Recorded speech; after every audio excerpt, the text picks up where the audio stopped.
Ryan is the boss and he loves those movies. He's got a collection that rivals Prince Louis. Whether horror, western, or kung fu, Mr. Crisco has an epic collection for you. Brian streams late in the dark of the night, surrounded by friends and strangers bold and bright. Above the moon shines with a ghoulish glow, reflecting fast cuts at page, transitioning what we know. Brian's movie nights, Brian's movie nights. Best get into a chair and get out of sight, because you're blocking the view of the extravaganza of film slew. Brian brings out the best of Western film, and his thoughts smolder like a kiln as he reflects the future and the past, of which of this art will hold and last. Brian's movie nights, Brian's movie nights. Just get into a chair and get out of sight, because you're blocking the view of the extravaganza of film slew.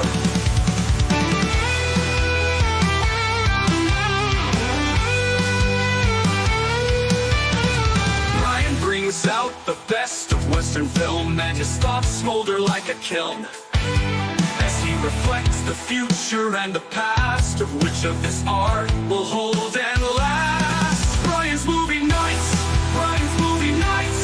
Just get into a chair and get out of sight, because you're blocking the view of the extravaganza of film slew. Now there's just one thing I wanna know: how Brian's neighbors feel. Oh, do they think his house is like the one in the burbs? Oh, what a fright! Brian's movie nights, Brian's movie nights. Just get into a chair and get out of sight, because you're blocking the view of the extravaganza of film slew.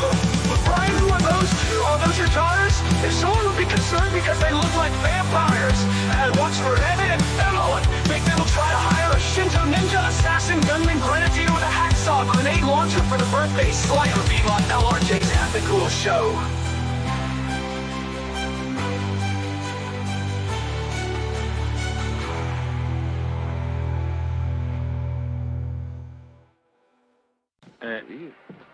Can I tell you something? What? Fuck you.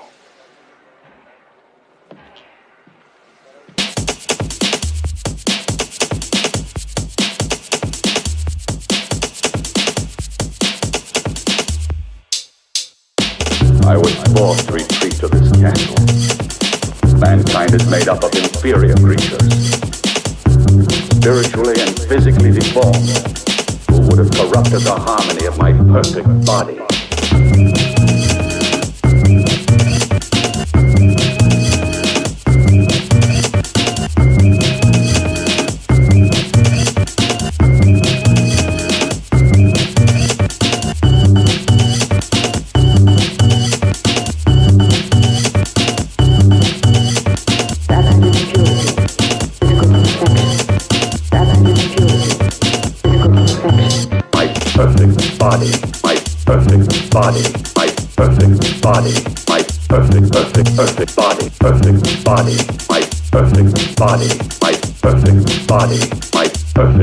Perfect body.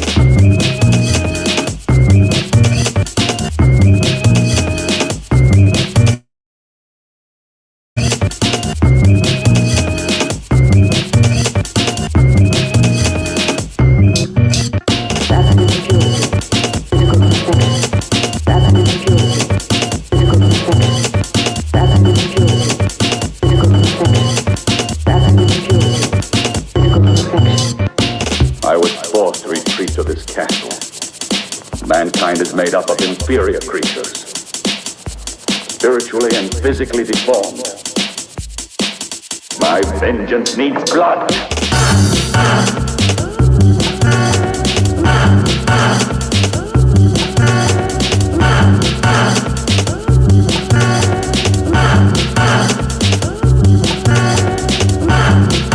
It was completely lost. My vengeance needs blood. It was completely lost. My vengeance needs blood. My perfect body.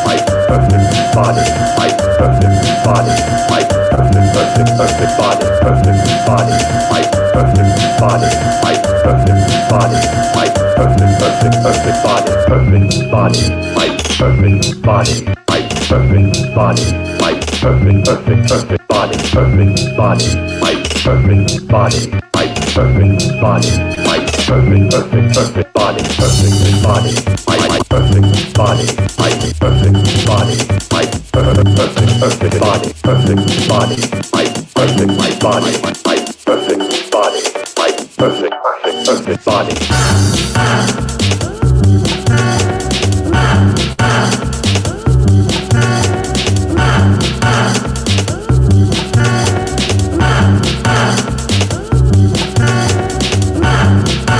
He was completely lost. My vengeance needs blood. He was completely lost. My vengeance needs blood. My perfect body, my perfect body, my perfect body, my perfect body, perfect body, my perfect body, my perfect body, my perfect body, perfect body, my perfect body, my perfect body, my vengeance needs perfect body, perfect body, my perfect body, my perfect body, my vengeance needs blood. I was forced to retreat to this castle. Mankind is made up of inferior creatures, spiritually and physically deformed, who would have corrupted the harmony of my perfect body. That's what I'm talking about! That's why he's the MVP! That's why he's the GOAT! The GOAT!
Black Prince, Bastard Sword.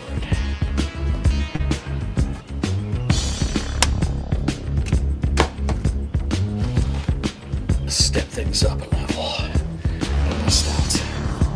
Die große Messiah.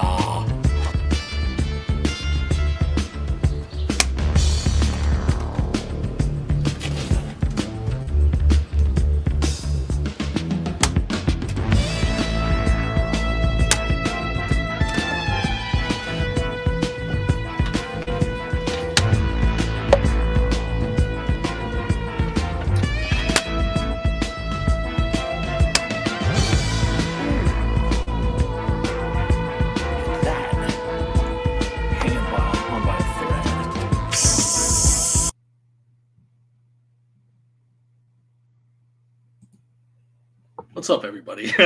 Yeah, can you tell? Hold on, let me turn this shit off. It's enough of the fucking intros. Man, am I fucking deadly with a fucking sword or what? I'll fuck seriously. If like I'm in the parking lot and you jump me with a katana or a long sword or any kind of bladed weapon, really, and I just happen to have a sword on me, you're fucked. like big time. Oh man. Oh god. Yeah, I mean, who knows? Maybe one of these days, just gunpowder will just cease to work, and then everybody will be in fear of me. What's up, everybody? Just a little spontaneous, little spur of the moment stream. I haven't streamed in a while. Everybody that's waiting for books, let me just get this out of the way. Everybody that's waiting for books, you're going to get your fucking book. It's another delay. It's with the file. Evidently, the file that I sent to, which a good friend made for me, but unfortunately fucked up. I sent the file to the printer, and this is Comics Wellspring, aka Greco, and they're the shit. I gotta say, I've always had nothing but a good experience with those people. And actually, they used my book in their advertising, which they never reimbursed me for. But fuck it, every time I like people tell me they get damaged books from Mixam, I've never gotten a damaged book from these people, and they're just quick and easy. You can get them right on the phone. Answer emails promptly, like just first-rate customer service. And they told me that the file, they're just like, yeah, starting from page 55, like the quality degrades significantly, and you can see pixelization and shit. So having to fucking put that file back together again. Of course, then I'm gonna have to pay for the printing and the shipping. And your boy is hurting for cash right now. This economy has been pounding me hard, prison sex style. Boom, boom, boom. No tenderness, no lube. It's just boom, boom, boom. Been fucking with me. And look, I don't mean to bitch because I know it's been fucking with a lot of y'all too, right? Did I just say y'all? Yeah, fuck it, I said y'all. Mike Barron was giving me shit for that like a couple of weeks ago, but yeah, fuck it. So that's the deal with the Six Gun Gorilla books, as Wenger likes to say, Six Gun Gorilla. And I've got the stickers, big fucking 6 a.m. stickers, not the little fucking shit that backers of previous campaigns, all 7 of them got. All I can say to people that are still waiting for your books, I fulfilled on every campaign, and that's a total of 7. This is I think my 8th campaign. I will fulfill on this one, and I apologize for it being as late as it is, but you're going to get extra shit. And whether you decide to back my shit ever again, I won't blame you if you're just like, fuck that. But I'm hoping, at least half of you will, right? Because, I apologize. Shit happens. But yeah, there's the Adam Miller card. Stats on the back. Yeah. Not as cool as the ones that John's Long Box has. My boy John Bua. His are awesome because it's he has like the stats for Villains and Vigilantes, which is like a role-playing game from like the 80s. Basically superhero Dungeons and Dragons. Except Champions, I think, was more popular. And I had Champions. I played that, but never Villains and Vigilantes. So I don't know if I'd say that it's obscure, but anyway, what am I fucking talking about? I should probably also turn my camera off. I am an ugly motherfucker, aren't I? Well, let's see if oh yeah, there we go. That is a lot easier on the fucking eyes. So anyway, lots of fucking horror movies coming out in the past couple of months. Lots and lots and lots and lots of horror movies. And I haven't been talking about any of them. So, I mean, the most significant, of course, Guillermo's Frankenstein. I've been waiting to see that for fucking years. I've been hoping and a praying that he would finally make it, and he did, and he fucking delivered. He absolutely fucking delivered. Is it a perfect movie? No. There are gripes like I have here and there, but all of my gripes really are ultimately pretty insignificant compared to everything in that movie that's fucking awesome. Some people are complaining that it's not faithful to Mary Shelley's novel. Yeah, and fucking Frankenstein has been adapted more than any other novel in history. Dracula is a close second. But if you put together all of the Frankenstein media, I am talking from, not just movies, comic books, plays. There was a stage play, of course, that Mary Shelley actually got to see while she was still alive. that's one of the things I love about Guillermo is, like me, he is a lifelong Frankenstein. He has had a relationship with that novel his entire life. And I've read it at least 7 times. And, you know, he followed his scholarship of the novel into studying the Romantics, Percy Shelley, Lord Byron. The movie ends with a quote from Lord Byron, who was there at the Via Diodati in Switzerland, in Geneva, where the Frankenstein story was born on a dark and stormy night. When if you've seen Bride of Frankenstein, you know the scene that I'm talking about. But yeah, overall, I thought it was fucking fantastic. And it kind of a little bit because this is the movie that he should have made when Universal approached him. Because I always thought, like, with Universal's Dark Universe, you know, their reboot of the Universal Monsters, they're called the Dark Universe. I don't know why I say that. I guess I said that in a Vince McMahon voice because it's just fucking lame and stupid. Because everything has to be dark because of the Dark Knight trilogy.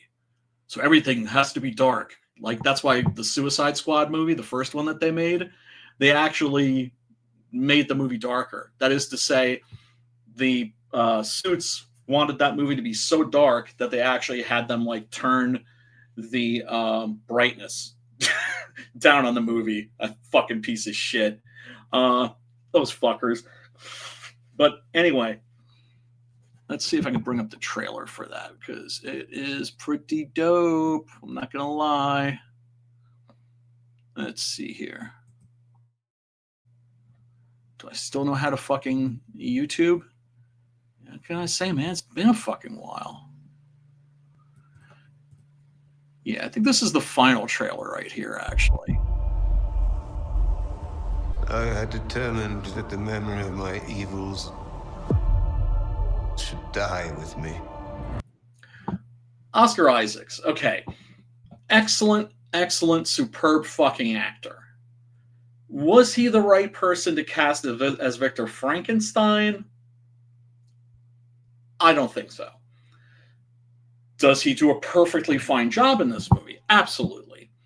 There are certain things, little details that are there that I don't think needed to be there. I mean, Guillermo swears up and down that every detail is significant in this movie, but a lot of shit just seems random, or maybe they're things that are, I don't know, pieces of something he meant to include later, right? Like, oh yeah, by the way, spoiler fucking alert.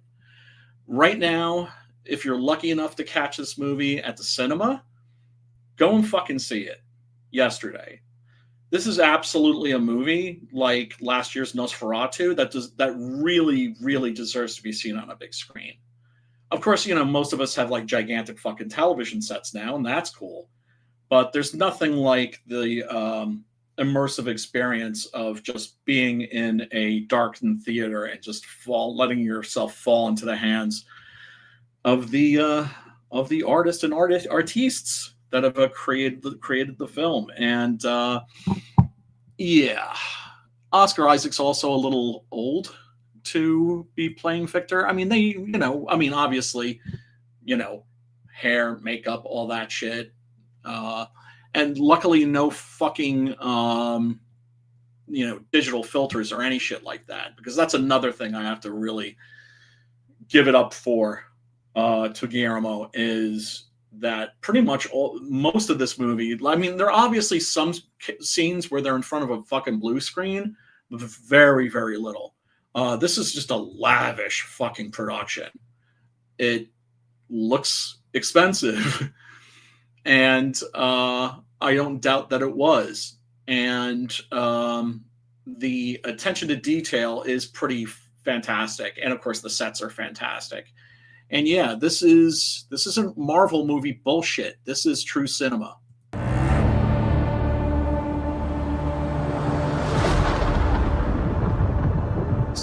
what I will tell you is fact. Oh yeah, that's a really good scene. They kind of fuck a little bit with, or he kind of fucks with the locations a little. And, I would have preferred that this scene, for instance, take place in Ingolstadt, which is the university that Frankenstein went to. But this is a really pretty alarming scene where Frankenstein's showing off kind of a prototype of him bringing a corpse, or but rather here, rather macabrely, a section of a corpse, of bringing it to life. Some is not, but it is all true.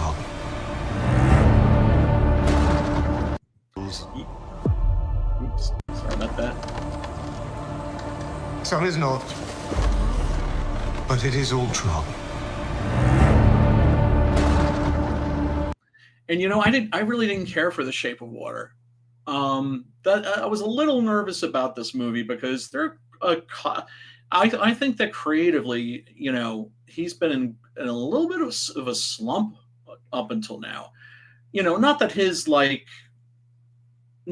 mid movies aren't better than most people's A movies, but wasn't sure if he'd step up to the bat for this, but yeah, he did like a motherfucker. What manner of creature is that?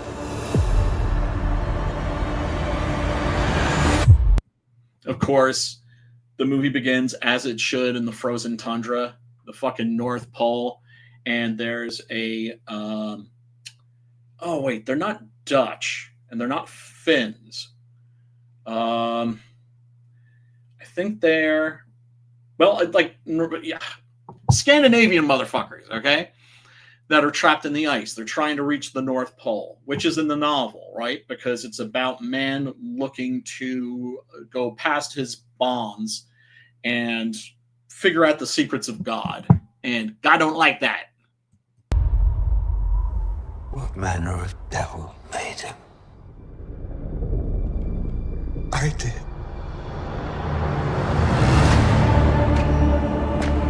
Which is interesting because I believe the Shelleys were both Percy and Mary were atheists. Also, free love advocates and practitioners. I had a vision. An idea took shape in my mind. Yeah, you can see how detailed these sets are. I mean, Guillermo working with people that, like most directors, he finds, people that are reliable. And they're a large part, the people he works with are a large part of what gives his movies their look and feel. Inevitable. It's a Napoleonic battlefield. The Napoleonic Wars are going on. And Frankenstein just goes to a fucking... he finds out, in advance. He's like, yeah, tomorrow there's going to be a battle, right? And I'll go, and there'll be fresh corpses for the picking. Of course, unavoidable. He's looking for bits of corpses to stitch together. And one of the things I love about this movie also is how fucking gory it is. There is some of the Hammer Frankenstein in this, in terms of seeing in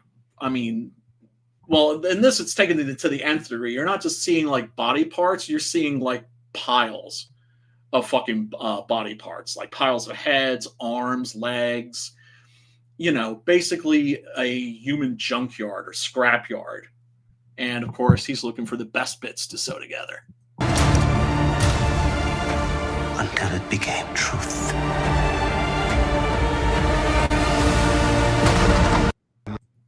Oh, whoops. What I will tell you. I'm worse than L or J here. I had a vision. Yeah, it's, also, naturally, that's always a highlight in a Frankenstein movie. One of the things where you need to deliver is the creation of the monster. And the lab in this is pretty awesome, and actual details from Bernie Wrightson's illustrations from his legendary illustrated version of Frankenstein. What the fuck? It's not working now. God damn it. Yeah, I mean, look, I'm a consummate professional here, so you'll just have to bear with me. But yeah, the design of the monster is actually, he looks patchwork. He looks like he was put together from, pieces of the dead, but there's a sort of symmetrical beauty to him, or an asymmetrical beauty, I should say. Where this isn't like a sexy monster, but when you see him, you don't go, "Ugh." He just looks very alien. I would say almost like an android. And there have been, Frankensteinian interpretations of the monster. I mean, if you look at some of the designs from the original James Whale movie, some of the designs he was fiddling around with, he clearly just looked like a straight up robot, like with a square head and the bolts and everything. And the one thing he kept were the bolts in the neck. Really? God damn it. Yeah, something tells me I'm going to be cutting this stream short. Staying up past my bedtime too, but fuck it. Oh yeah, and hope everybody's having a pleasant Thanksgiving. Game truth. Oh, that's my boy. Sup, mofo? Hey, what's cracking, man? Not much, man. Just, God Christ, I haven't been online in a while, or I haven't been streaming in a long time, so I just got the inclination just to jump on and just bullshit a little. How are you doing, man? I'm doing great, man. I just read a new Conan comic right now. I did a little review about that. You did? And then probably gonna read some more books. Just that's usually what I do on Wednesday, because it's new comic book day, Post a link to your channel, mofo. And everybody, I mean, not that I'm telling you what to do, not like you're my monkey or anything, but everybody, if you haven't checked out Matt's channel, you should. It is about comic books, believe it or not. It's actually about comic books, and he does excellent reviews.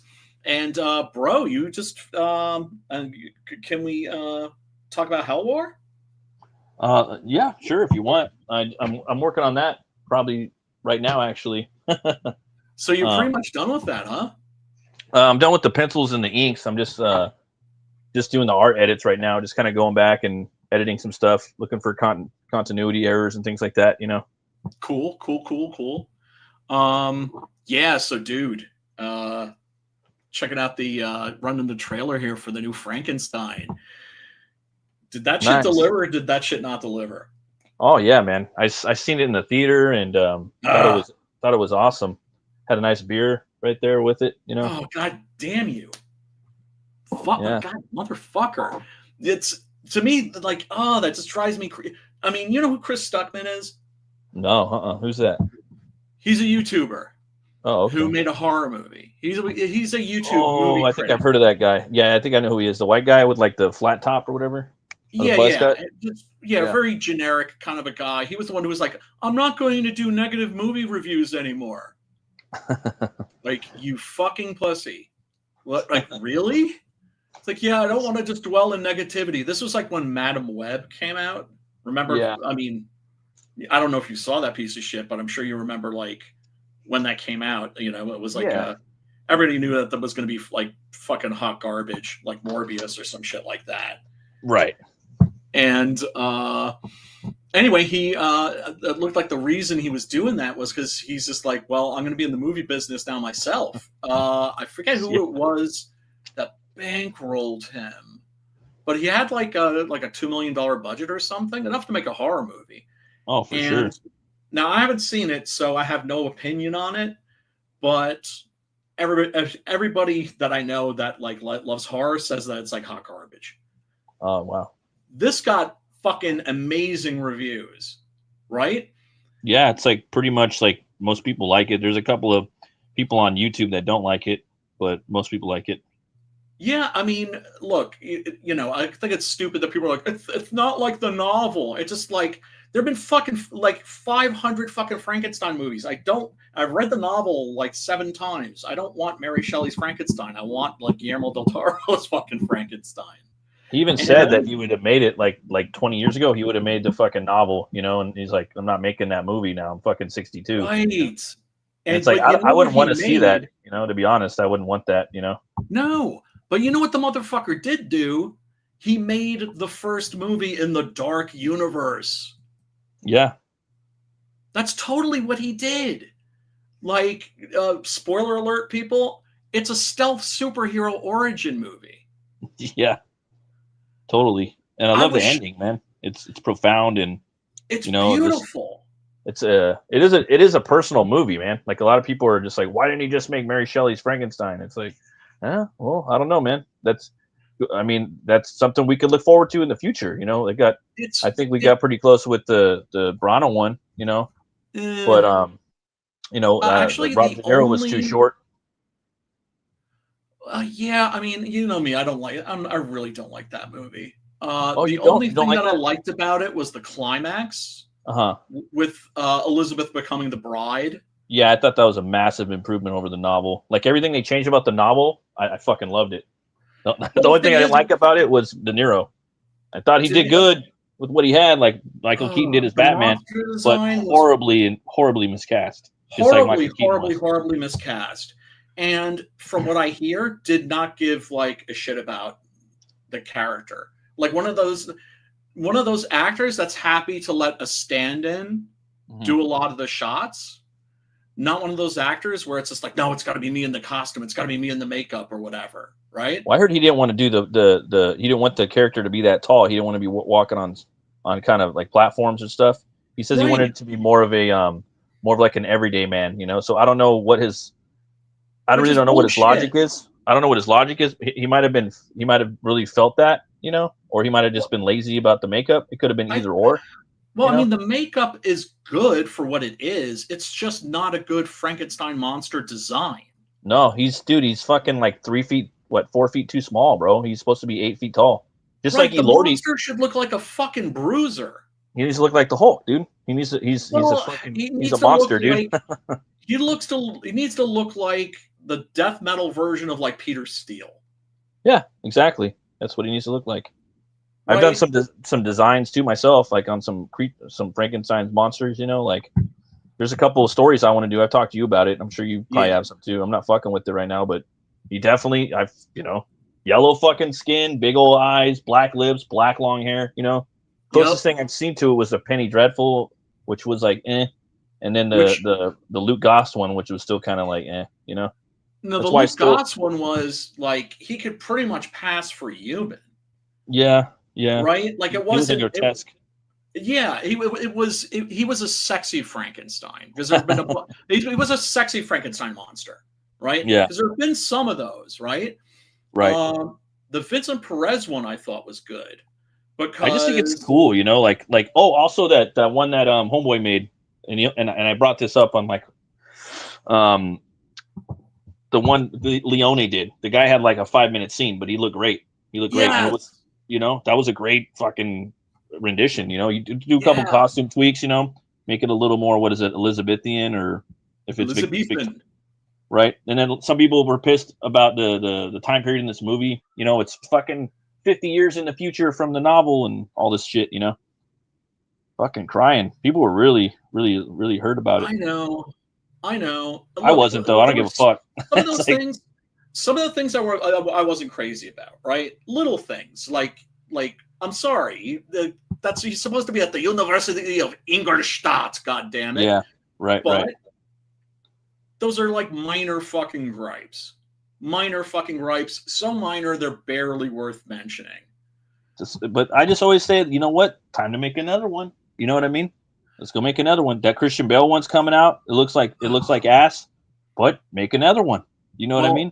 Well, here's the thing. I would make if I did make one myself, I would try to make it exactly like the fucking novel, just to kind of and it needs to be he needs to be horrific. It's the most accurate, the one and only Frankenstein movie that is really accurate to the novel. Most people haven't even seen it. It's called Terror of Frankenstein.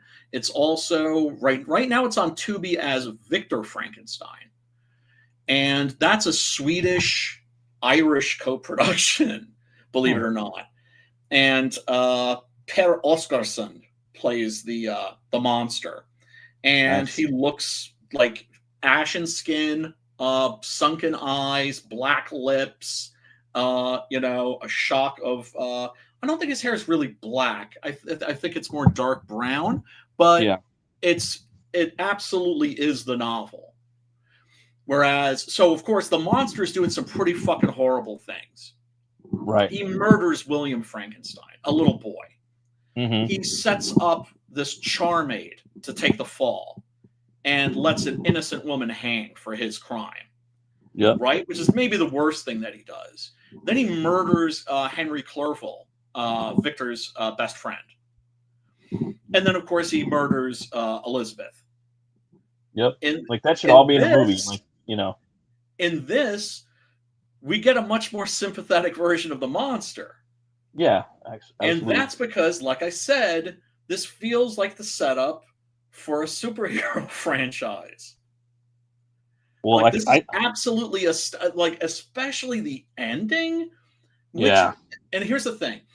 Great ending. My boy Chris, big ups to him if he's watching right now. He wanted to hang out and watch this, and I was like, nah, I gotta watch that shit alone.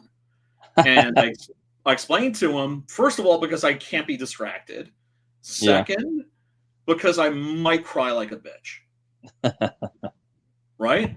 Yeah. And if this is the movie I'm hoping it is, and I made it through the whole movie dry-eyed, and then that fucking ending, man, I was squirting him like a fucking schoolgirl, man. Yeah, it's about his dad, moving. Yeah.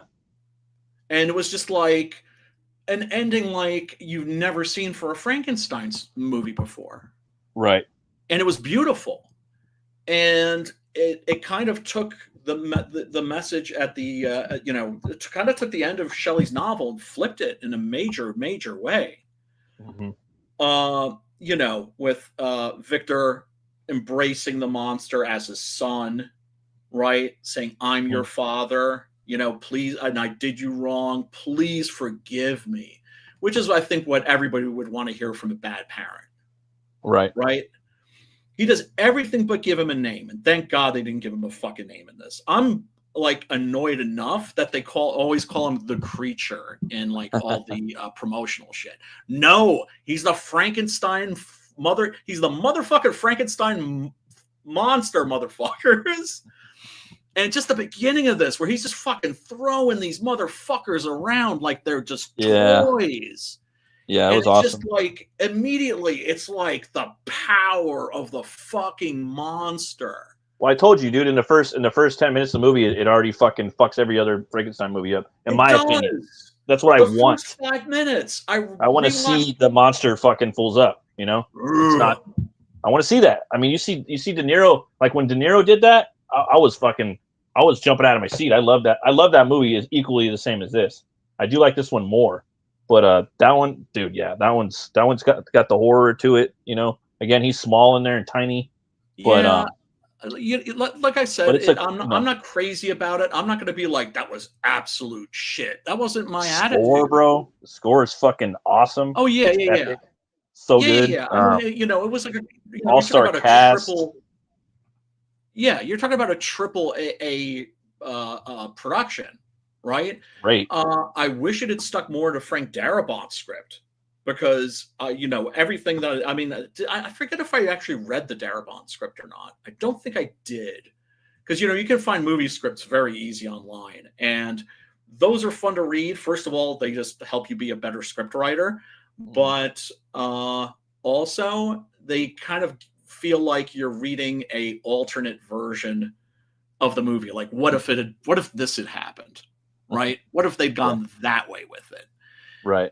But from what I heard about the Frank Darabont script, that was great. And evidently, it was also an influence on Del Toro, and that he included stuff from the Frank Darabont version of the original screenplay.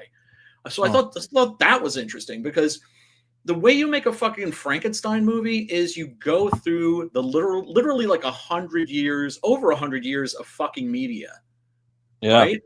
And movies. And the first one, of course, by Thomas Edison. And you fucking cherry pick. You go through, you take a little of this one, take a little of that one, and fucking sew them together and fucking charge them with some fucking love and creativity, and it's alive. Yeah, and then you make the ending the same in every fucking movie. Like, fuck that. Switch it up. Well, I mean, like the Hammer Frankenstein movies, the monsters really not the focus, right? It's you know, in those, Frankenstein's the fucking monster. He's like right. By the third Cushing, movie, I right? think, by the third movie, he's like a rapist and a serial killer. Yeah, it's got its own lore. Like really fucking like I mean in the beginning of the movie, he's fucking like lurking in alleys, just decapitating motherfuckers for fucking. That's kind of how you know, like that. Yeah, like that's the type of stuff like from the novel, you know, because he's a fiend in the novel, you know.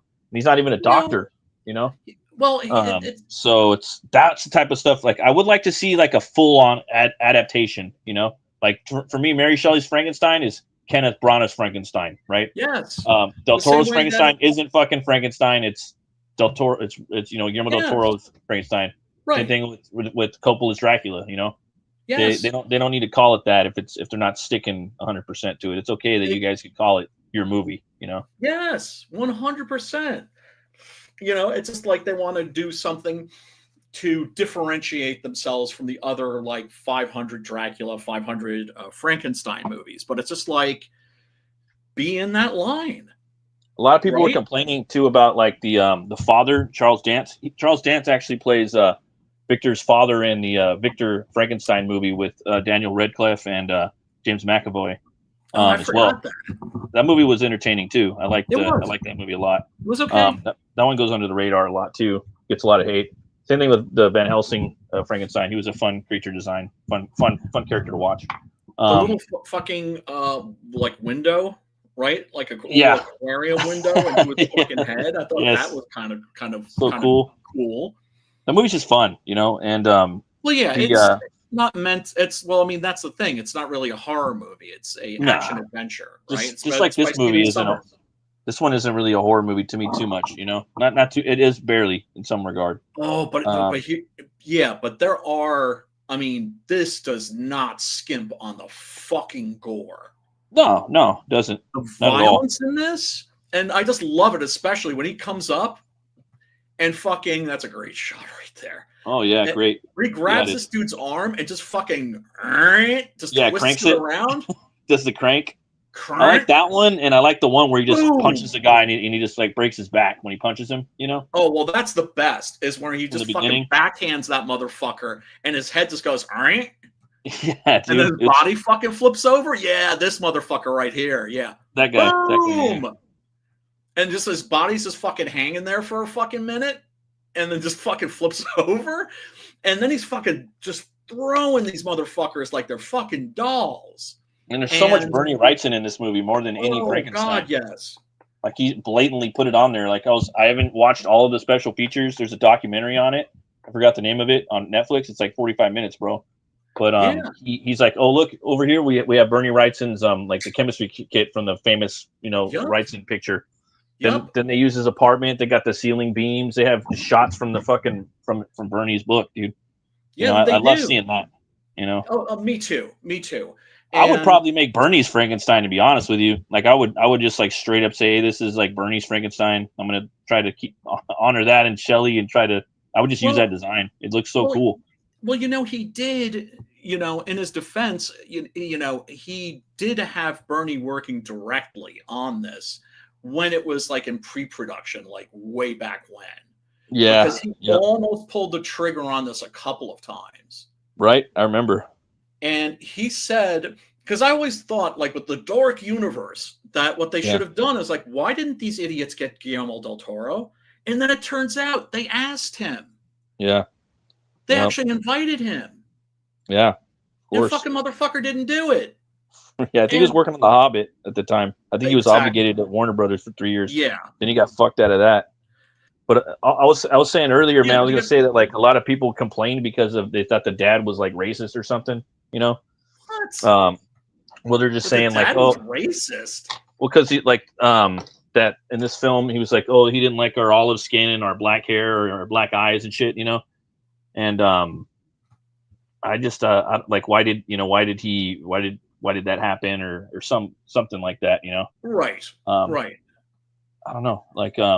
I mean, look, that's just first of all, it's minor, but also remember the real theme in this is like is inherited trauma. Yes, exactly. Right? Because you see what his father does to Victor, and that's all that's important. While people are complaining because his father is depicted as a racist, there's a lot of other things about him that are 100 times worse. Yeah. If he was just racist, I'd be like, okay, well, guys, you know, maybe got some back ass word ideas about people, but whatever. But he's like abusive to his son, right?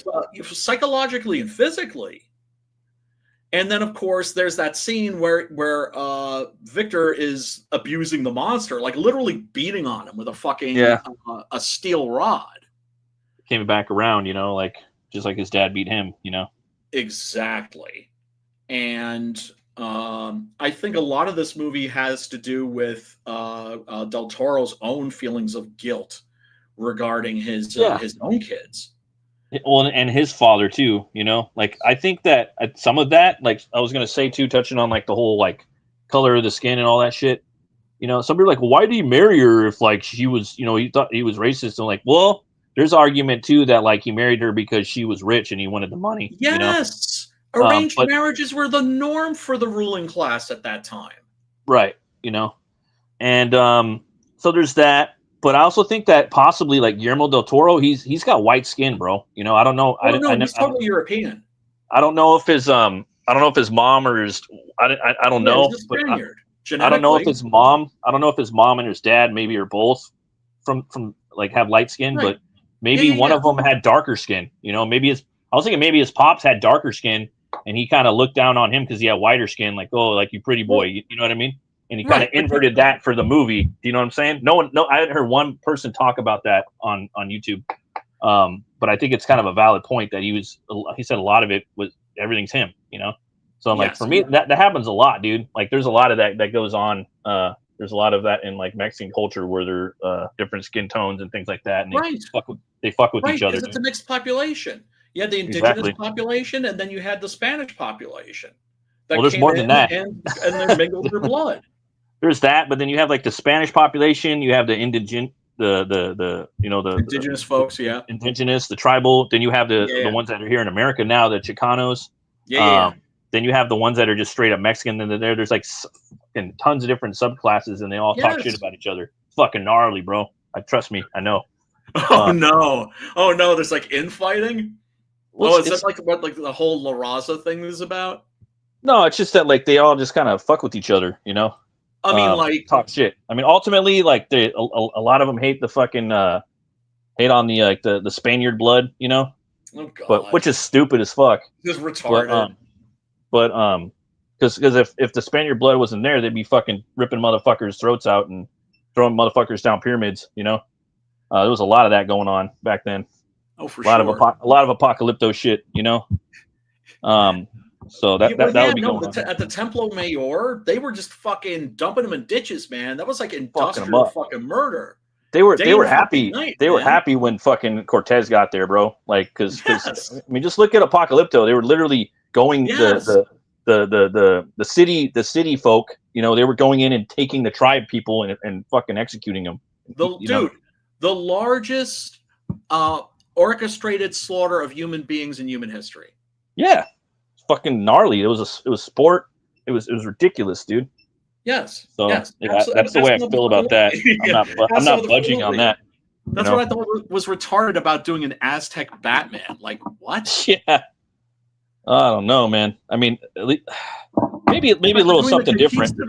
It's like, well, it's yeah. I mean, you know, when I wrote Tequila Moonrise, I read like 3 books about the Aztecs, which I didn't need to read that much just for that one character. But that's when I was like really obsessive, and you do end up using shit, right? Yeah. Like for instance, his name is Tyzok, which means he has bled many. And when I found that name, I was like, oh, that's my fucking villain right there. Right? Right. Like an Aztec mummy vampire. It's just, and things like the filed teeth and the death masks and all that shit. All that shit came in handy. But yeah, fucking, you know, amazing fucking culture, you know, amazing fucking art, but fucking brutal, bloody fucking religion. Remember, in their faith, they believed in what? Like, I know I am going to mispronounce this. Huitzilopochtli is. I'm fucking that up. I know I'm fucking that up. But the good god was Quetzalcoatl, right? And he had split. Yeah. He was gone. Now you were in the hands of the bad guy, and he was, you know, fucking bloodthirsty, man. Had to fucking feed him souls. Dude, fucking Harry White Prince, what up, Carrie? This is my home skillet from shit, fucking pre-first, man. He is in Tokyo. Yush. Good to see you, brother. Yeah, man, I gotta go visit his ass one of these days. When I have the fucking cash to. But yeah, no, I thought this movie was fucking dope. I really fucking dug it. And beautifully photographed. And another thing that he did that I liked was that he made the monster literate, and not just literate, but actually like well read. Like here he's reading the poem Ozymandias by Percy Bysshe Shelley. So there's a Shelley poem in this references. And Byron as well. I mean, if you know comic books, you probably recognize this poem. It's a really short one. But yeah, it's about the futility of man trying to erect monuments to himself. Right? Look on my works, ye mighty, in despair. Oh yeah, and this is a man when he tries to fucking blow himself up with dynamite. I mean, he's just trying to fucking die. Yeah. And the design of the monster, not just visually, but like how his body functions, is fucking great. The way he describes it, right? His bones cracking together, you know, stuff like that. It's very Highlander. I like that, man. When I was working on Butch Cleaver, that was a big part of the, when he was, you know, using his bones, you can hear the cracking and whatnot as they're resetting. When I heard that, I was like, oh, that's cool. I like that.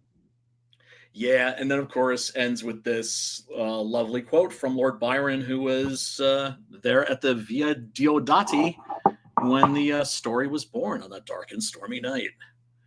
But fucking awesome movie. Really, people that are bitching about it, it's just like, really? It's like, I mean, maybe you have to have seen like 5,000 Frankenstein movies, right, to really appreciate this. One that I'm hoping people are going to go back and check on now, because it's like readily available on Tubi, is Frankenstein: The True Story. I don't think you or Preston Dog has seen that. No, I haven't seen that. That's fucking amazing. I remember seeing that on TV when I was like a really small child. And I was shocked by how bloody it was and how gory it was for like a TV movie. And there's a scene in that that's really kind of there's a scene in this that's taken from that movie. Not completely, not whole cloth, but you can tell it's just like like for instance, when he gets shot and he throws his hand up to his eye, where it looks like he's been shot in the eye. That's from Curse of Frankenstein. Like clearly, like if like what I'm saying is there's a lot of shit in this movie where if you're a Frankenstein, you're gonna be like, oh, that's from this, oh, that's from this version, and so on and so forth. Yeah, you put that shit in there, you know, like people are freaking out about it that he likes Frankenstein movies, and he put some nods to other shit in there, you know. Oh, whiny fucking bitches! It's just like save your fucking vitriol for actual dog shit. Right? Yeah, Like it's one of the best movies of the year. I want to go see Sisu, man. I hear that movie was the best movie of the year. Everybody's saying that's great. I can't imagine anything being. I can't imagine any. I mean, I like the first one. Yeah. Oh, and that movie, Blood and Gold, is now is a big hit on streaming. Remember I told you about that one? Yeah, that's a German movie that's kind of in the same vein. Oh, nice. I'll have to check that out. More spaghetti western inspired. Like it's a movie that I don't go out of my way to recommend. I thought it was like okay, and Sisu I thought was good, but the new shit evidently is cranked up to like another level, and sounds like it's more bat shit. Stephen Lang's in there. He's great. Yeah, he's always awesome in everything that he's in. Speaking of like being in a lot of shit, fucking this movie has Christoph Waltz, who is also in the new fucking Dracula. Yeah, I saw that. That's coming out in February too, in the States. So, I've had it. Like I have the opportunity to watch it, but I want to go see it in the theater, man. So it's like Sisu. I'm fucking butthurt like a motherfucker that I didn't get to see Frankenstein in the theater. I can get, like I said, fucking Chris Tuckman, this fucking YouTube jerk off, like his movie I could go see. It's playing at like 3 or 4 theaters in my area. Yeah. But Guillermo del Toro's Frankenstein isn't. Go fuck yourselves. Yeah, they're saying that they just put it in a couple theaters so they can hit the Oscars, you know. Which they're not going to win for anyway. Which they're not going to win for anyway. They probably will. It'll win some. It'll win some Oscars. It's him, I guess. They do like him. Yeah, no, it'll win. It'll win some Oscars. They've always snubbed their nose at horror. No, I bet you $5 it's going to win at least one Oscar. It doesn't fucking matter anymore, regardless. For production design alone, production design, costumes, makeup, it'll probably win some technical awards too.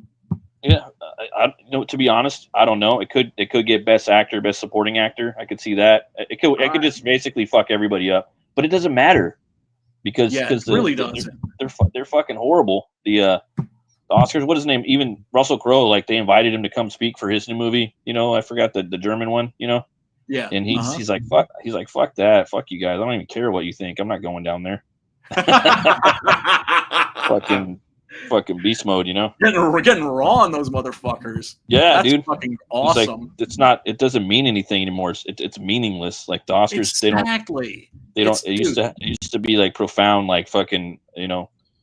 Now it's ridiculous. Oh, dude, it's cartoonish, and the reason why it's silly, one of the reasons why the Oscars are as like fucked up and lame as they are, evidently, is because a lot of guys let their girlfriends or their mistresses fill that shit out. Oh, horrible. Right? Because it's a great way. It's a big pussy poker card where you can be like, "Hey, babe, check it out. They sent me the Oscar ballot. You know, would you like to fill it out? You know, and then polish my knob a little." Right? So that's actually a big dude. How do you think Jared Leto won an Oscar for Best Actor? I mean, when that happened for Best Supporting Actor, I'm sorry. That was a Milli Vanilli moment if there ever was one. I was just like, you've got to be fucking kidding me. Oh, that was like Dallas Buyers Club, huh? He was like a tranny or some shit. Yeah. And it's just like the dude, look, if you put him in a small part, right? If you put him in something like in an ensemble cast. Like Skeletor? He's playing Skeletor. I hear he's pretty good at Skeletor. But there's not really much to pull from, Brian, for Skeletor, you know? Well, yeah, I mean, look, I mean, Leo, like he's actually pretty good in the role. Like he does the laugh and all that shit, you know? Dude, there was like they made a fucking Morbius movie, and I didn't watch it because it had him in it. Yeah, right? I fucking love me some fucking Morbius. But the tone was off, bro. I watched some of it, you know, and then I just never finished it. You know, same thing with the new. Did you watch the new Superman? Yeah, I don't know. Yes. I fell asleep during that shit. I didn't finish it. It's I. It's just sort. But here's the thing: Man of Steel was awesome. Yeah, it's like one of the best comic book movies ever fucking made. Seriously, no fucking lie. Yeah. And the new shit is, well, you know, it's just kind of there. It's just, that's to I don't say, know, man. It's not very James Gunn. awful. Like it's a team. It's a team movie.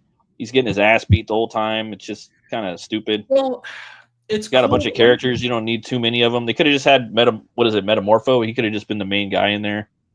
Actually, I thought Mr. Terrific was actually one of the better things in the movie. Actually, that's the problem. Really yeah, you know, right? Isn't that the problem though? When you think about it. Yes, because it's supposed to be a Superman movie. God damn it! Yeah. Making a Superman movie, make a fucking Superman movie. Go make a terrific movie, dude, and get the fuck out of there with that. You know. Yeah, it was just, you know, I thought that was just kind of weird. So I hear Saudi Arabia might be buying the Saudis might be buying Warner Brothers, and if they do, allegedly they're bringing the Snyderverse back. Yeah, I'll believe that when I see it. Yeah. But after taking a look at here's the thing. Zack Snyder. They did the Snyder cut. I didn't think that would happen. You know, like he made that fucking Snyder cut, dude. If he can make a fucking Snyder cut, he could bring his shit back. Because there's definitely people out there that want his shit. You know. Well, I would honestly, I would pay to see more Batfleck, right? Yeah, for sure, and more fucking Henry Superman, for sure. I would. But here's the problem: fucking Zack Snyder, if he's given the reins again, needs to be fucking reined in. Yeah, he's one of those motherfuckers that just needs to have somebody looking over his shoulder. Which, you know, I could understand why somebody would feel resentful over that, but Man of Steel was awesome because he had Christopher Nolan hanging over. He did. So that movie was awesome. Right, because the thing is, he's not a writer. He's not an artist. He's a technician. That's how I see his shit anyway. He's good at creating a really good-looking movie. It doesn't mean that it's going to be a good movie. And of course, fucking Batman versus Superman was a fucking just a fucking hot mess. I mean, I thought that was so bad when it first came out that I was like, hit the fucking reboot button, like now, like yesterday. I like the whatchamacallit. I thought the director's cut was better, but it's too fucking long. They could have cut a lot, and he didn't want to make that movie. That was Warner Brothers too that was pushing him. You know, he wanted to make Man of Tomorrow or Superman 2. He was gonna have Brainiac in there. They pushed him, dude. They wanted Batman like stat. You know. Well, yeah, because Batman is Warner Brothers. Batman is Warner Brothers, bro. You know, right? And if he's not making you $1 billion a year, then you're fucking up. You're doing something wrong. You know, right? That character should be bringing in $1 billion a year with toys and merch and with the movie itself. There should be like a Batman movie every fucking year, whether you like it or not. Like, that's the way I would run that bitch. You know, like we got a fucking business to run here. You know. Yeah, and have an 8-episode fucking TV series with fucking like somebody like Scott Adkins. Somebody fucking I wouldn't do the TV show. I mean, if I did the TV show, it would be really like Penguin, and I would just have like really down to earth, just really basic bitch villains, dude, that have no powers. That would be the TV show, and then the gangsters with gimmicks. And then the movies would be like the big budget Mr. Freeze, you know what I mean? Bane, you know, where you could really sink your money into the effects, you know. Then during the week you'd be fighting Victor Zsasz, you know, Calendar Man, you know, stuff like that. You'd have a couple CGI shots in there, you know what I mean, like Daredevil, but a little better because it's Batman, you know. But that's how I would run that bitch. I wouldn't want something that's like basically like David Fincher's Seven, which is what the Batman was. Mind you, I enjoyed that movie. Bro, that movie could be a Netflix show. That could have been a Netflix production. That could have been a Netflix production. There was nothing really. Maybe the thing that cost a lot was that fucking car chase, possibly. But that could have all been on Netflix. You know, they could have Easily made that. There was nothing really out of the ordinary for me with that. You know, even the CGI, there wasn't that much shit. They like flood the city maybe, and he does that misdemeanor Elliot fucking lighting. I hated that sequence. I hated that design of that wingsuit. Oh yeah, that looked like fucking. It's just like yeah, but this could actually work. But yeah, he's Batman. It has to fucking look cool.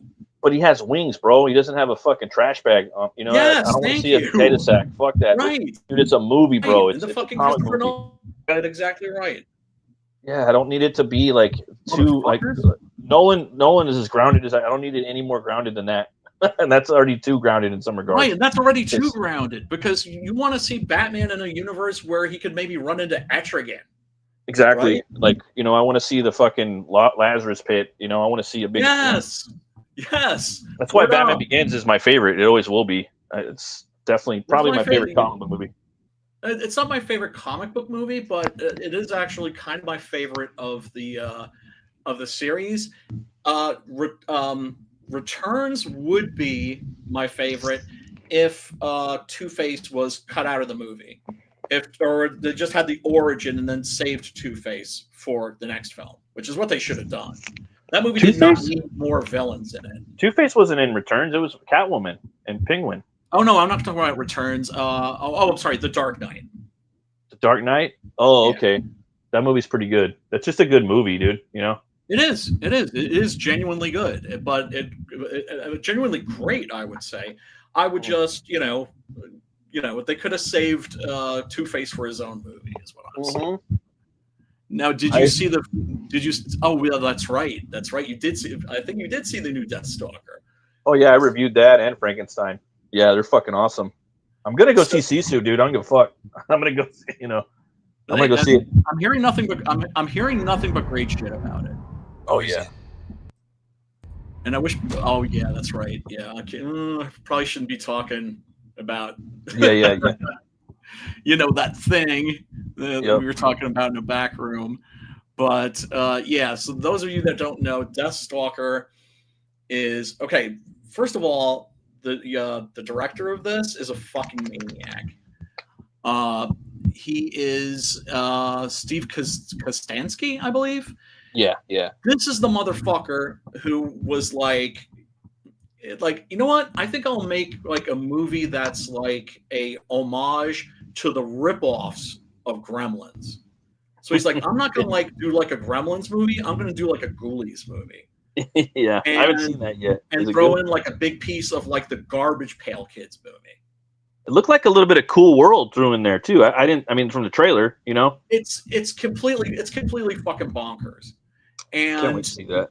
Yeah, and it's just like these little like creatures that are like from outer space, but they all kind of have gimmicks, and they drink this beverage that's called fart. It's just a lot of the garbage. You can clearly see that he's a very big fan of the Garbage Pail Kids movie, which is okay. I got you. Just being a fan of that already makes me fucking not want to fucking turn my back on the guy. And so I find out that he's doing a fucking Deathstalker reboot, and I'm just like, hell yeah.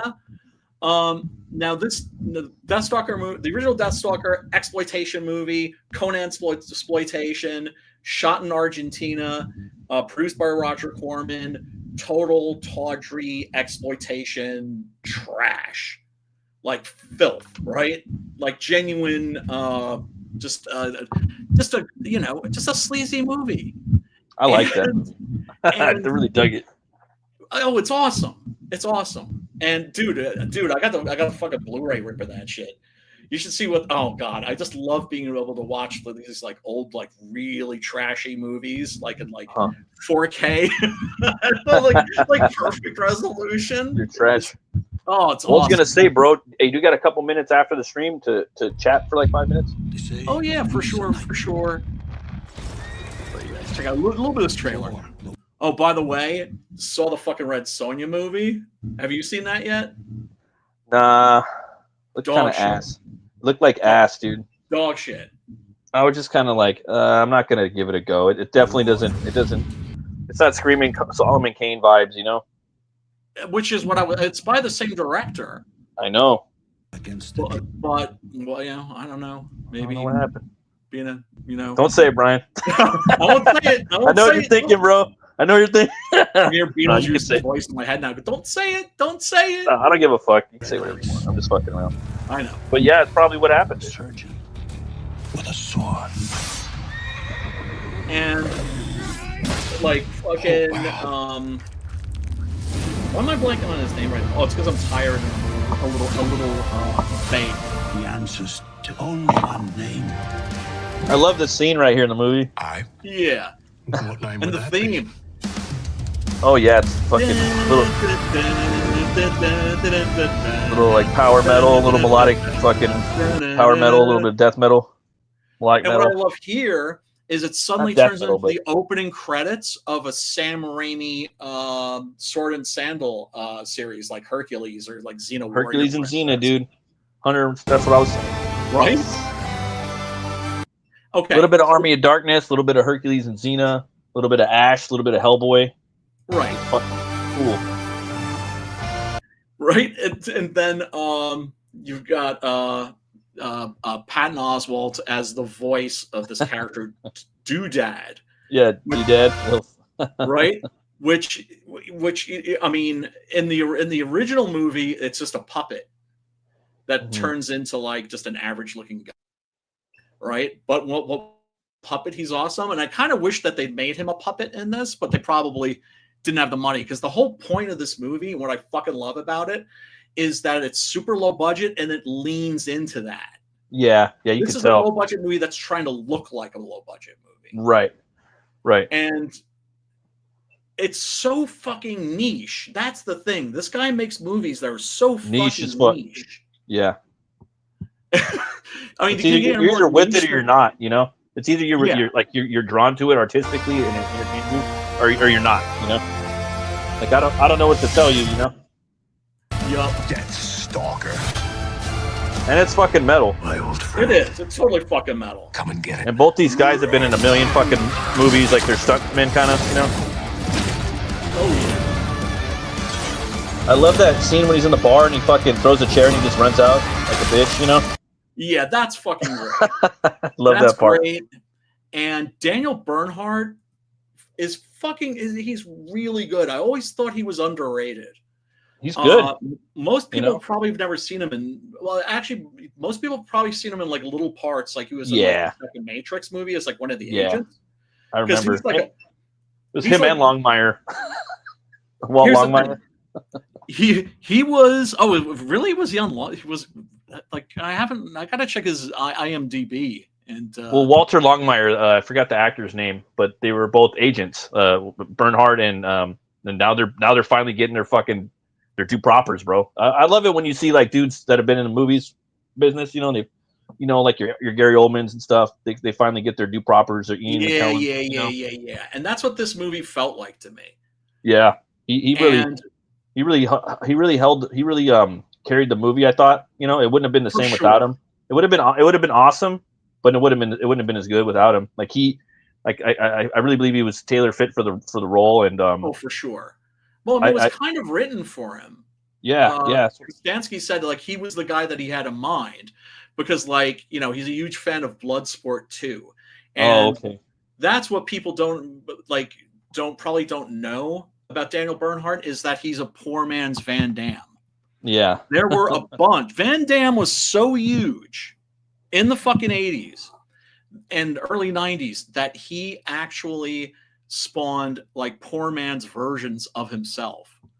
So there was this like I was him, huge. Olivier Gruner, right? Who was way more successful for some reason, and I know there was at least Gary Daniels, maybe. No, I don't know if I'd consider. No, that's right. Yeah. Because Gary Daniels is Australian, right? Daniel Bernhardt is Swiss. He's from Switzerland. That's right. Oh yeah, and then of course we get the fucking quad sword. Yeah. Like he barely just like oh, dude, awesome. Like he barely just shows some of his moves in this movie. Like, don't get me wrong, he's amazing. It's gory as fuck. He fucks so many people up in the movie, you know, but he barely just kind of shows you like he's just chilling, dude. And I love that sword fight too. That when they showed that the other guy was talking about, the ball guy. I love that first sword fight they have. You know, he's using the pommel a lot and the handle. I know you dug that. I know you specifically. I was thinking of you when I was watching that sword fight. I'm like, I know Brian likes the sword fight right here. Well, yeah, because that's the other know? thing. One of the reasons why Kostansky hired him was because he's also a fight choreographer. Yeah. So he let the guy choreograph his own fight scenes. Yeah, dude, and it paid off, you know, and like it paid off. Just seeing that fight, dude, like with the, you know, like they didn't have to. That fight scene didn't have to be that cool. Like it was like whenever you're using the handle and the pommel in like a lot. Yeah, you know, in the side of the blade, like and half swording too. You half swording quite a bit. Yeah, a lot. And yeah, the sword play didn't have to be that good in that movie, and it would have been fine. But no, it's even better. And for you complete pussies that don't know anything about sword fighting, you should be ashamed of yourselves. I mean, you can't call yourselves real men. Half swording is where you grab the blade. Like European swords aren't as sharp as like Japanese swords. Like Japanese swords are basically 3 foot like straight razors. But European swords generally weren't that sharp, and like they did have like sections that, you know, it was mostly like the first foot of the blade that was sharpened, because really that's all you're using, just to fucking hack or fucking poke holes in people with. Oh, but I was just thinking of like I was just thinking of Macbeth though, like during that fight scene. Yes. Yeah, man. We were just talking about that. Like they need to have more fight scenes like this one. I mean, for sword play, you know. Sex Machine 2005? No, that's not Prawn, is it? If that's Prawn, we can't bring up that trailer.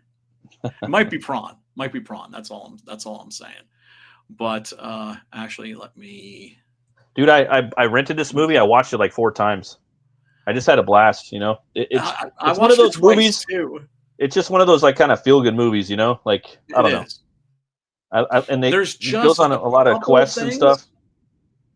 Yeah, there's just a few gripes I have, and one is that there's no sleaze. Yeah, there was no sleaze in there, and I was telling my buddy about that. That's kind of a big trope in Howard, you know. Well, it's a big trope in Deathstalker, for fuck's sake. For Deathstalker, right? Yeah, and just right? for there's no fucking barbarian in this. For barbarian sword and sorcery specifically, you know, bare-chested women, you know, that's what Howard did it, you know, so yes, women's that's naked or like close to naked, you know. Oh yeah, that's right. But they brought the gore. They brought the fucking gore like a mug. What's that? Yeah, they did. Oh, this. Because I was looking for like Deathstalker screenshots. No, this is from the Steelbook release, the director's cut of Night of the Living Dead 1990. Oh yeah, love that movie. I got that on DVD. Those motherfuckers in Sony and Carrie, if you're still watching, I know you're in Tokyo, motherfucker. Do me a favor and go to the guy at Sony that's responsible for this and just punch him right in the dick for me. What they did was they released this exclusively on a Steelbook edition, and they underprinted the amount that were going out. You cannot buy this disc. You cannot order it on Amazon. You cannot order it anywhere. Because it is out of stock, and the motherfuckers did this on purpose because they knew that speculators would fucking grab them shits, and I guarantee you they're selling for big buku bucks on fucking eBay right now. You used up all the glue for the speculator market now on purpose. Because it's like everybody that's like younger than us, they're baffled. Like, why would you buy a DVD? Why would you buy a Blu-ray? What, like, huh? Right? Because they just think they're going to be able to stream everything forever. Well, you know the new streaming laws, right? Well, you know the new streaming laws now, right? Not laws, but what's going on with streaming? Be all up in that shit. Oh, dude, no, I don't think you know, dude. So basically, after a while, once you buy something, you know, that's right. It's not yours anymore. It's not yours, dude. They could take it away if it goes whenever they fucking want to. So it's never really yours. It's like your house when you buy it in America. It's never really yours. You're always paying a property tax, you know. So you might as well just fucking rent your house. Haha. Yep. Yeah, it's rent your house and take vacations. Don't buy a fucking house. Yep. No, I know. I know. Don't ever buy a house. My opinion. That's my opinion.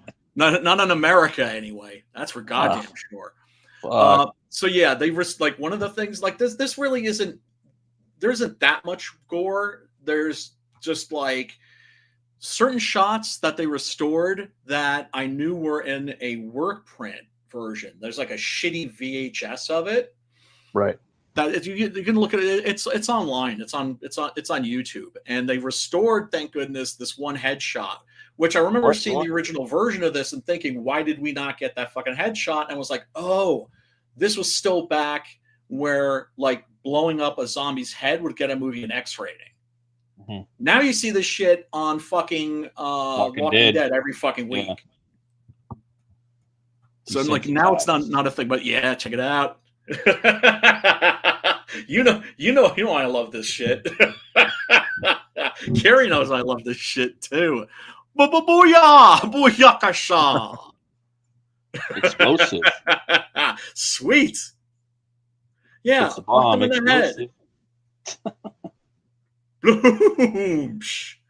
I mean, come on, man. That's fucking sweet right there. Oh, sure. But it's like you have to pay a fucking speculator like $400 to fucking see this shit. Fuck that. I sail the high seas, motherfuckers. And with no fucking shame. But yeah, let me bring up like a Deathstalker shot or something here. So I hope they make a sequel to Deathstalker. Like the fucking they need to make a trilogy. They need to make a trilogy, bro. Yes, I was saying a TV show would be cool, but I kind of would rather just have a trilogy of movies. I think that would be perfect.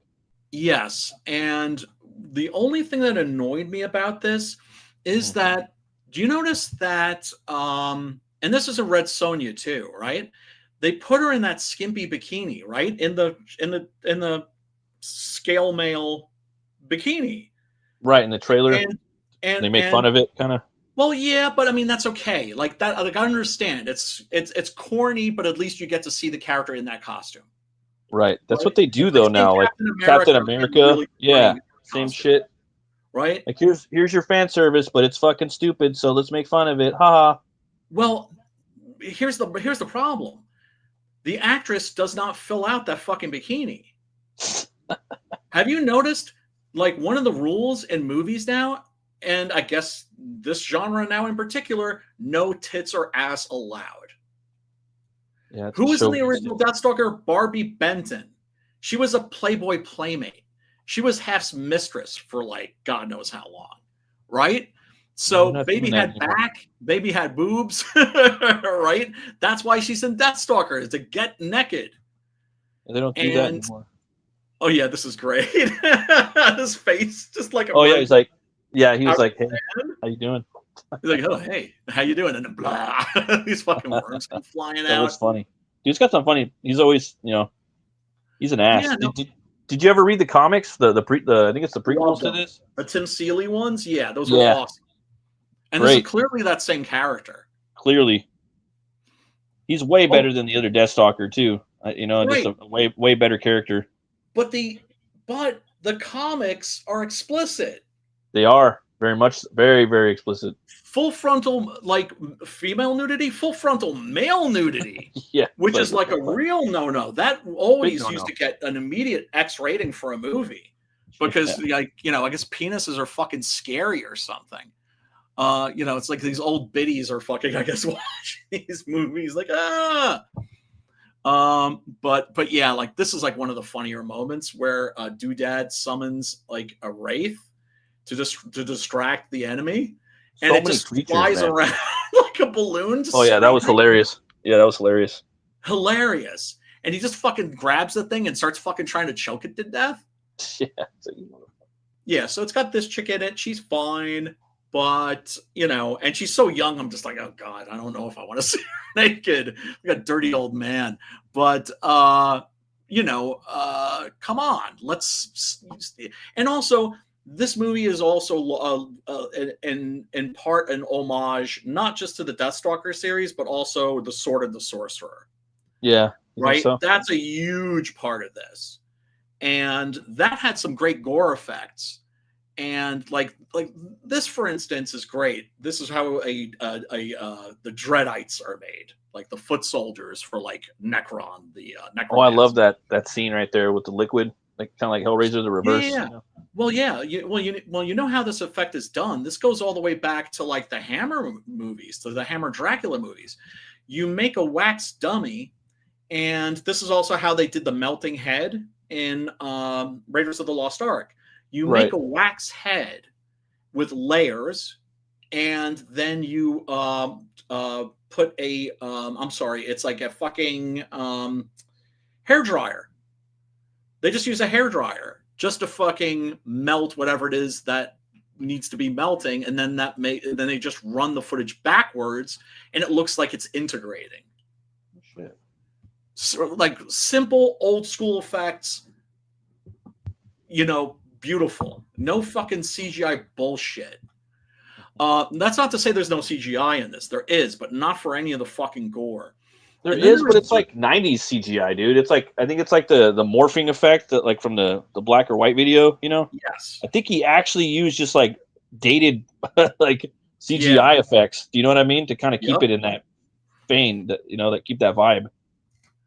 Let me see if I can find it. It's one of my favorite shots in this movie. I like how those giants were fighting in the background in that one scene. Yeah, cool. This shot right here. Evidently, what happened was this was like an actual location, right? Everything's in camera, but there were these two giant smokestacks in the shot, and so they were like, "Well, let's just do this shot, and then we could like put something in there afterwards." And they were like literally throwing ideas around. Like just saying like, hey, like maybe it could be like two giants fighting. Somebody came up with that shit. James, what's up, dude? I'm so glad I saw Deathstalker. Fuck Patton Oswalt. Yes. Daniel Bernhardt is totally fucking underrated. 2000 CGI for television was fucking brutal. It was so bad in Supernatural. Oh, well, I mean. Oh, yeah. Shit. And some mainstream movies. I mean, fucking Escape from LA. Jesus. Yeah. The Wave. I mean, oh God. Well, not that was really bad. And fucking, you know, the helicopter blades and the fucking submarine. It just it's so bad. That shit was dated the day it came out. I wish that movie, like, they waited like 10 years or maybe 15 years to make that. You know, I wish they'd done it so much better. No, it would have been so much better if they'd done it like if he had done that right after the thing. Or that, like right after the thing. That would have been the bomb. So it would have been all 80s out, dude. Oh, it would have been fucking sweet. Like Big Trouble, you know. Would have been awesome. Would have been awesome. And then, or if you did it after Big Trouble, right? But they had waited too fucking long. And that movie's a joke. It's just kind of a joke, you know. That's the way I see it. It's just kind of a joke of the old one, you know. It ain't even like the first one. Like, it's not even a remake of the other one. Some people say, I'm like, nah, it's like you said, it's a fucking satire, bro. Like 100%. Right. It's like Naked Gun, it's like the Naked Gun, bro. Right. And the sad thing is, I've read the original screenplay, the one that they would have used like way earlier, and it's pretty much the same, but all the goofy shit's missing. So like imagine Escape from LA if it had been like an actual awesome Snake Plissken movie. Oh, like that's that's what that script is.